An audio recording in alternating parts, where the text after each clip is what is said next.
On a Tuesday morning about a month ago, US President Donald Trump reached for his phone, opened Twitter, and, as he often does, took aim. The target of his tweets that morning? Not the so-called fake news media, not Crooked Hillary or the Democrats, but a tiny country in the Middle East, Qatar. So good to see the Saudi Arabia visit paying off, President Trump tweeted. They said they would take a hard line on funding extremism, and all reference was pointing to Qatar.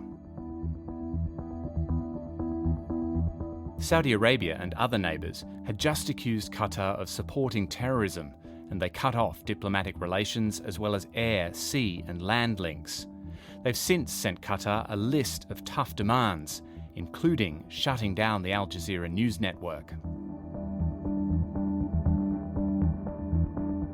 This week, Qatar rejected the demands, and as the blockade and diplomatic feud continue, Qatar is having to fly in food and supplies from more friendly neighbours.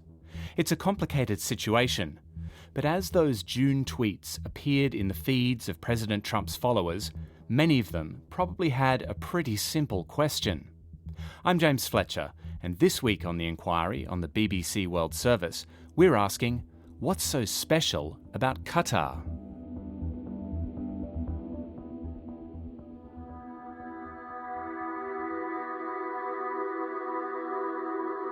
Part 1. The Modernizer. My students and my Qatari friends, regularly they go back out into the desert on these camping trips, but really they're an attempt to reenact what life was like before all the modernization happened. Our first expert witness is Alan Fromhertz, professor at Georgia State University in the US and author of Qatar, A Modern History. It's a great sense of pride in the past in Qatar. It used to be a pearl fishing village. Doha is Qatar's now gleaming capital. It was called Bida, a very dynamic pearling center when pearls were equivalent to oil in society in the early 20th century. Qatar itself nestles like a pearl on the curving coast of the Arabian Peninsula, jutting out from Saudi Arabia into the waters of the Gulf between Bahrain and the United Arab Emirates.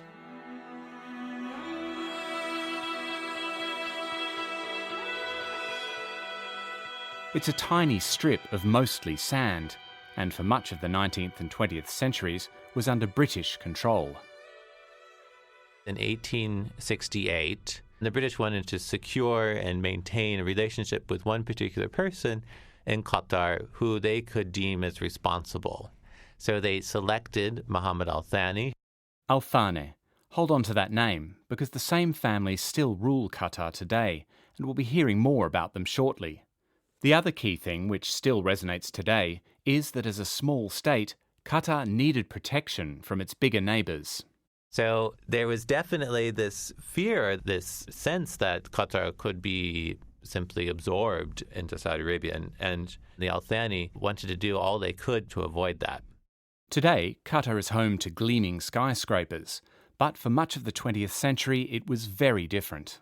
Most people think of the Gulf today as just a bunch of bling and gold and incredible wealth. But forget that in the 1950s, Qatar and these Gulf countries were in incredibly dire straits. It was called the years of hunger. This began to change in the second half of the 20th century with the development of Qatar's oil and later gas. Qatar sits on the world's largest natural gas field.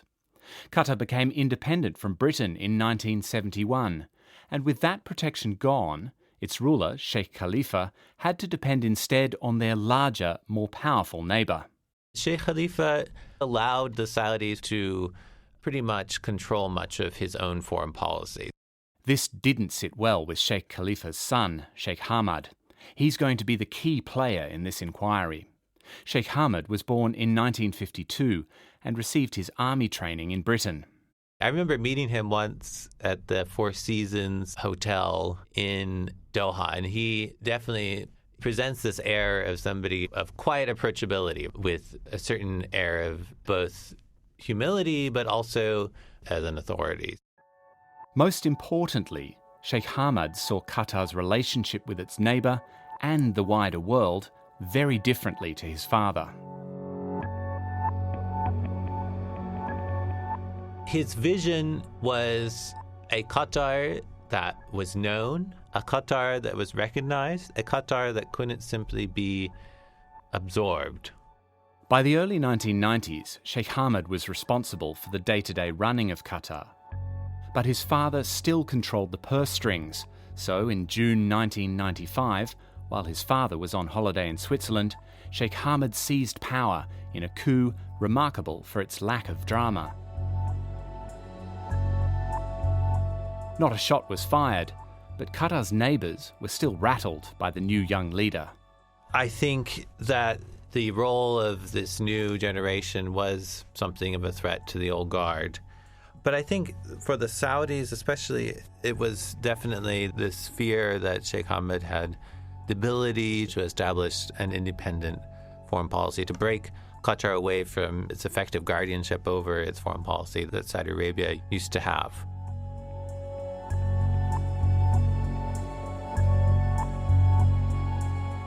What's so special about Qatar? In some ways, nothing. It's a small strip of sand surrounded by bigger, more powerful neighbours. But, as we've heard, in 1995, a new leader came to power, determined to change this. So how did he do it?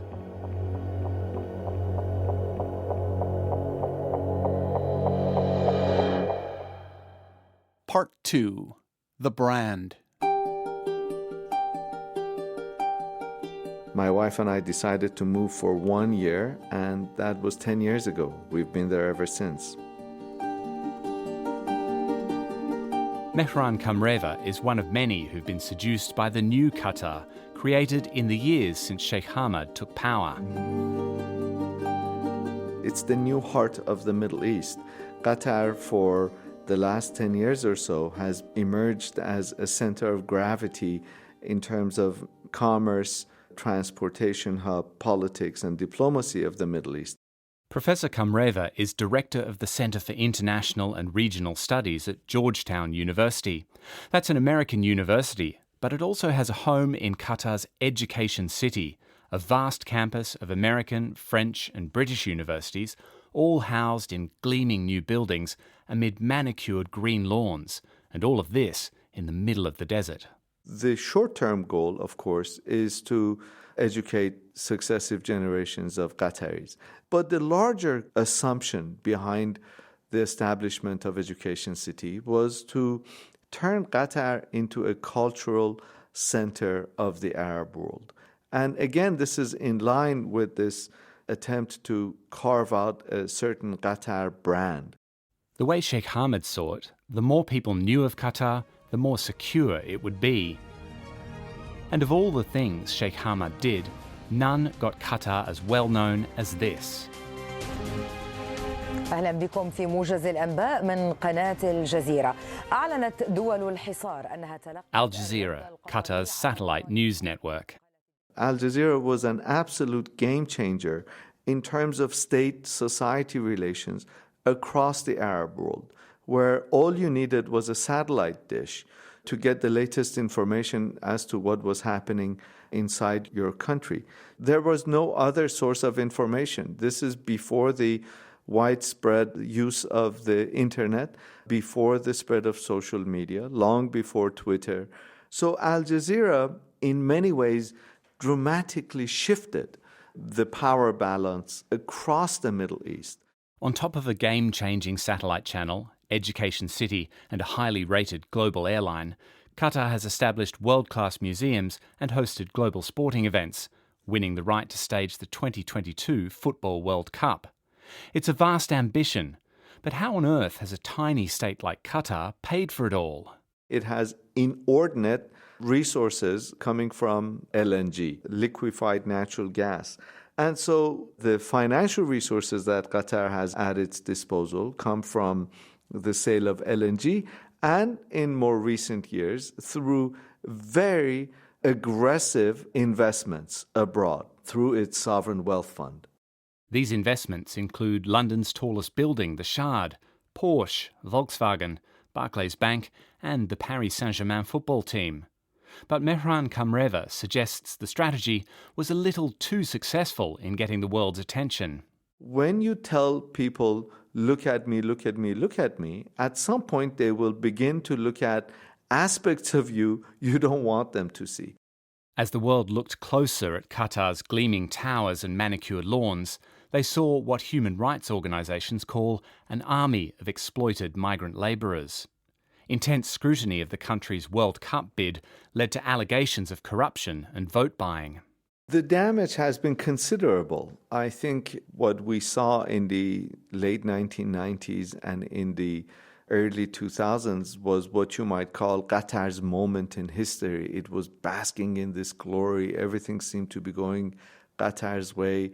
And with the attention that was attracted towards the migrant labor issue and the allegations of impropriety in winning the World Cup, some of that image was tarnished. So what's so special about Qatar? Perhaps the fact that we're talking about it. We've heard of it. It's no longer just a tiny place in the Middle East. But while the world may have woken up to the existence of Qatar, not everyone has been impressed.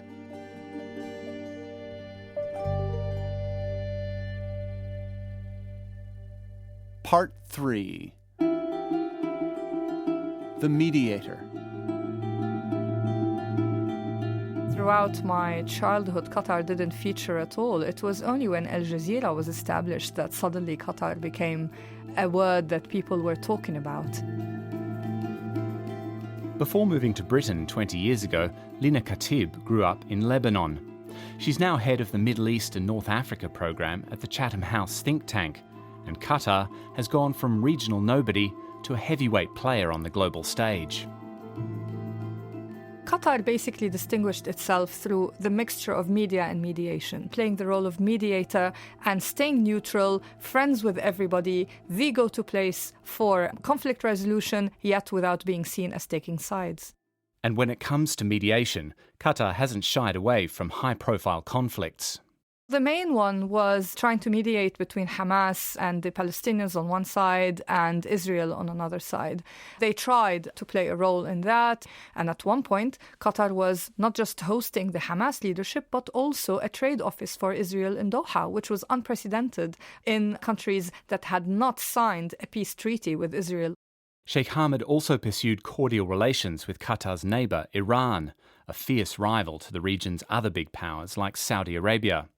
Qatar did have some success in easing those regional rivalries, for example in Lebanon in 2008, where they resolved a political dispute that some feared was heading towards civil war. I happened to be in Lebanon visiting during that period, and there were people on the streets distributing posters of the Emir of Qatar, and there were banners on the streets saying, "Thank you, Qatar." In fact, "Thank you, Qatar" became a kind of saying that people would use again and again in Lebanon. And if you just look at the people they were bringing together and having contact with and negotiating between, whether it's Israel and the Palestinians or Iran and Saudi Arabia, you look at this and you just wonder, was this opportunistic, inspired, naive? I've even seen it described as deranged. Well, it was certainly opportunistic. Wherever Qatar saw an opportunity, it just took it. And it continues even today to follow this scattergun approach, when it comes to its foreign policy. It just bets on many horses and just holds its breath and hopes that one of them will reach the end. But this has led it to trouble on a number of occasions. The big change happened during the Arab uprisings of 2011. Until 2011, Qatar had pretty much stayed outside of conflicts while engaging with them as a neutral mediator. But the Arab Spring made Qatar, which was already very ambitious, think that it might have an opportunity to actually go a bit further and have some regimes in the Arab world be replaced with ones that are loyal to itself.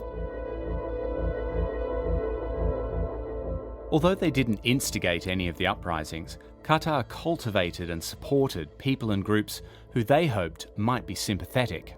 During the Arab uprisings, Al Jazeera became almost an actor in the uprisings. I mean, it wasn't just a channel that was covering what was happening, it was a channel championing what was happening. Much of Qatar's support was for groups related to the Muslim Brotherhood, a controversial religious, social and political movement whose leaders are based in Qatar. The movement has achieved mainstream political success in countries such as Tunisia and briefly in Egypt, but it's considered a terrorist group by Qatar's neighbours. And nowhere was this tension more difficult than in the chaotic civil war in Syria. Well, the Qatari state thought that by funding jihadist groups, they could quickly get rid of the Assad regime. And because some of these groups had links with the Muslim Brotherhood, the Qataris thought that, again, this would be a way to plant new leaders in Syria who would take over after the departure of Assad and basically turn Syria into yet another territory in which Qatar can exert influence. So our third expert witness has helped us understand why Qatar's neighbours are demanding it shut down Al Jazeera, sever links with the Muslim Brotherhood, and stop its alleged funding of terrorist groups. But on the latter charge, Lina Khatib says there's a degree of hypocrisy. But of course, Saudi Arabia was thinking exactly the same thing about Syria and funding other groups. Qatar is only one of many players, especially in the Gulf, who have been just as involved in Syria and funding all kinds of jihadist groups. So again, one answer to our question, what's so special about Qatar, is not much. Everyone's doing it.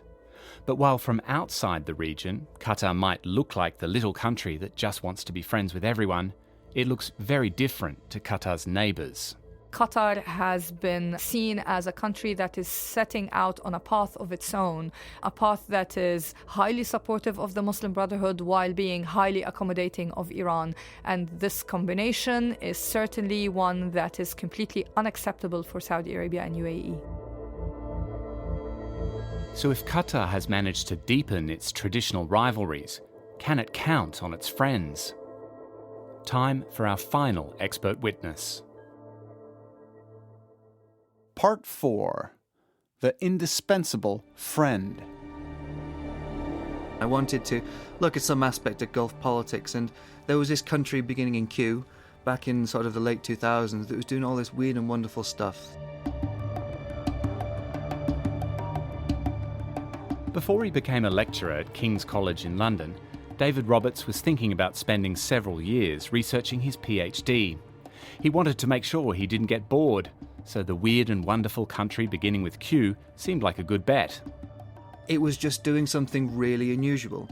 It seemed to reject basic concepts of international relations. It was just fascinating. One of those basic concepts is that if you want physical security in a dangerous part of the world, you need a strong military, a difficult task for Qatar. It's a practical issue. The population of Qatar today is a little bit north of 250,000 people. That's a town, the city the size of Wolverhampton. If you're not familiar with the British city of Wolverhampton, that's David Roberts' point. It's not very big. What meaningful defence force can you truly create from a city-state that small? And in the early 1990s, the need for security was made abundantly clear when Saddam Hussein's Iraq invaded Kuwait. It showed the nations, the Gulf monarchies, that some existential crisis can actually happen. Their worst nightmare did come true for Kuwait. And Qatar is a very rich small state, a bit defenceless like Kuwait was. It saw the analogies very clearly. So the problem was presented and the answer was presented as well, which is to say American military power looked astonishing. So the Gulf states, including Qatar, were very eager to get America on board. And as we've already heard, Qatar has no qualms about splashing out cash to beat its neighbours to the prize. From 96 onwards, Qatar built Al Udeid, this enormous airbase, for about $1 billion. And that looks like that was something of a come-hither kind of a move by Qatar. We'll build you this enormous airbase in order for you, America, to entice you in. So you have these fantastic facilities to increase America's presence in Qatar. That come-hither move worked. In 2003, the Americans transferred their major military base in the region from Saudi Arabia to Qatar. The Al Udeid base is America's largest overseas Air Force base, home to their regional command and special forces operations, with more than 10,000 troops in total. It was about deterrence as much as anything else. It gave Qatar a fundamental security. But just as the US left Saudi Arabia for Qatar in 2003, could they up sticks once again? It's possible, but it's just extraordinarily difficult. The Qataris have effectively banked, understandably, on the fact that this base is near irreplaceable, and it kind of is. While Qatar has made itself almost indispensable to the Americans, with Donald Trump as president, nothing is certain. But military alliances aren't the only way Qatar has sought to make powerful friends. The second plinth of Qatar's foreign policy since the late 80s is integrating themselves as much as they can into the energy dynamics of as many important countries as possible around the world. That means selling gas to countries including China, South Korea, Japan, and the UK, who are then dependent on it for their power and heating. I won't say exactly what a British lord wants to describe the relationship, but if Qatar was to go disappear, we would be up a creek, is what he said effectively a few years ago. Without a paddle. Without a paddle. So this is about Qatar burrowing its way in, making its continued prosperity critical to the British government, for example, and to governments around the world.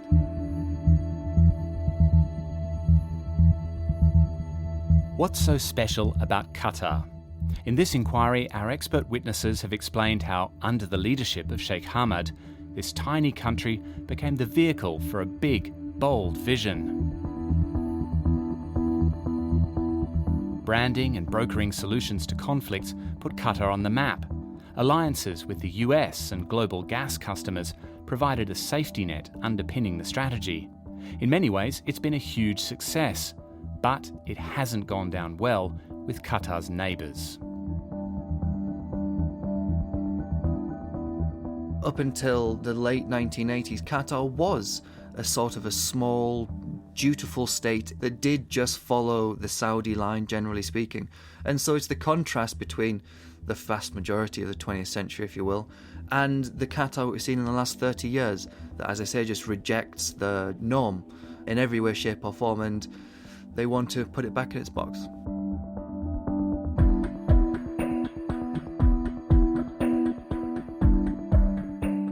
Rejecting the norms has given the small country beginning with Q an outsized role on the world stage. The challenge now is to deal with the outsized problems that have come with it.